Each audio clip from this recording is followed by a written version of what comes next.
Last week, former governor of New York, Mario Cuomo, passed away. What are some of the lessons from his career?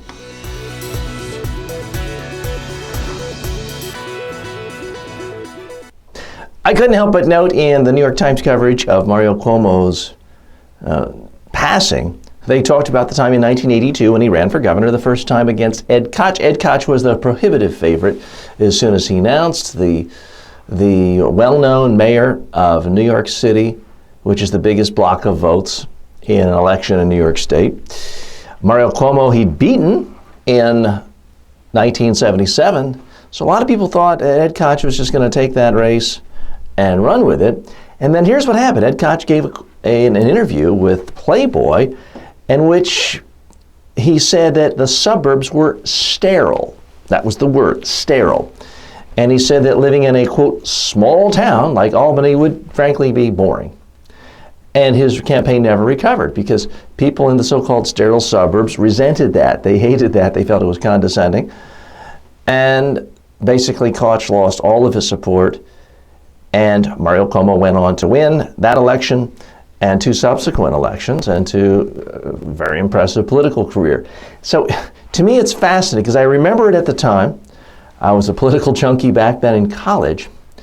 And those words sterile were everywhere. Now, it's interesting for a couple of reasons. Why was it quoted? It's a very attacking word. It's an emotional word. And it's something where you're attacking the vast majority of the state. Now, maybe not in terms of population, but in terms of geography. Here you have the mayor of New York City sounding extraordinarily condescending, saying that 98% of the state is essentially a wasteland. That's how it was interpreted. Now, the other thing that's interesting to me, and I can say this because I lived in New York City for 20 years and now I live in the suburbs, is Koch is right. The suburbs are sterile compared to New York City. Now, what's another word for sterile? Clean. I don't have a problem with where I live in Long Island being sterile. By the way, you may have just noticed my video. Some of you do ask from time to time what my backdrop is. It's just a video loop. And it ran out. And now you see a little error message. But hey, in the spirit of being transparent, I'm going to leave it there and just fill you in on what it is I'm doing. So if you build your own studio, you can do the same because it's very inexpensive. Back to Ed Koch and the soundbite lesson. The real lesson for politicians is you've got to be very careful about any negativity. It's fine for most citizens to talk about how politicians are mealy-mouthed and dodge questions.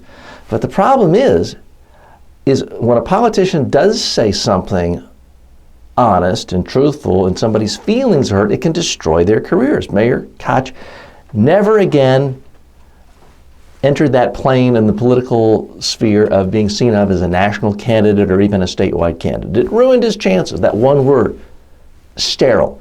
So you have to be extraordinarily careful anytime you use negative words, attacking words in the world of politics, because in the politics, you have to appeal to a majority plus one of the voters, or you're out of business forever. And that one word put Ed Koch out of business. And here it is, that quote is outliving Ed Koch and Mario Cuomo. Koch died a while back.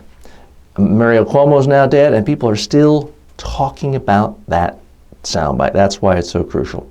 I'm TJ Walker. If I can help you with your soundbites, please give us a call. Information below. That's what we do. We help people with their messages and soundbites and media training so they don't end up destroying their careers with interviews at Playboy or any place else.